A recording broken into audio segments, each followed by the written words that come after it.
আসন্ন ঈদুল আজহাকে সামনে রেখে নওগাঁয় জমে উঠেছে কোরবানির পশুর হাট। ক্রেতা বিক্রেতাদের উপস্থিতিতে সরগরম পশুর বাজার। খামারি ও ব্যবসায়ীদের দাবি, খাদ্যের মূল্য বৃদ্ধি ও পরিবহন খরচ বৃদ্ধির প্রভাব পড়েছে গরুর দামে। সুমন আলীর রিপোর্ট, জানাচ্ছেন শাশ্বতী সরকার। জমজমাট নওগাঁর বিভিন্ন পশু হাট। সামর্থ্য অনুযায়ী পশু কিনতে এক গরু থেকে অন্য গরু দেখছেন ক্রেতারা। বাজারে বড় গরুর তুলনায় দেশীয় মাঝারি গরুর চাহিদাই বেশি। জেলার হাটগুলোতে পর্যাপ্ত গরুর সরবরাহ থাকলেও গোখাদ্যের দাম বৃদ্ধিতে খামারি ও বিক্রেতাদের উৎপাদন খরচ বেড়েছে। ফলে ক্রেতারা তাদের সাধ্যের মধ্যে পছন্দের গরু কিনতে পারলেও কাঙ্ক্ষিত দাম না পাওয়ায় লোকসানের শঙ্কায় খামারি ও প্রান্তিক চাষিরা। খাদ্যের যে দাম, সেই তুলনামূলক তো গরু বিক্রি করে লাভ হচ্ছে না।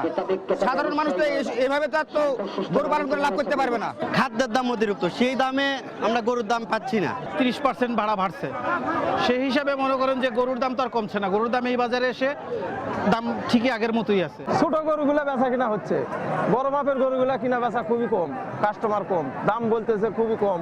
স্থানীয় ক্রেতাদের পাশাপাশি পশুর হাটগুলোতে ছুটে আসছেন দূর দূরান্তের পাইকাররাও। তবে তাদের দাবি, এবার পরিবহন ব্যয়, পশু খাদ্যের দাম ও অন্যান্য আনুষঙ্গিক খরচ বেড়ে যাওয়ায় ব্যবসা পরিচালনায় অতিরিক্ত চাপ তৈরি হয়েছে।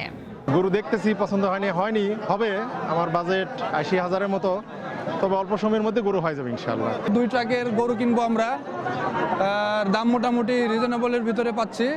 জেলায় কোরবানির পশু চাহিদার তুলনায় 4 লক্ষ বেশি উৎপাদন হয়েছে বলে জানিয়েছেন জেলা প্রাণী সম্পদ দপ্তর। কোরবানির গবাদি পশু হলো 7,97,000, যার বিপরীতে এই নওগাঁ জেলার চাহিদা 3,86,000।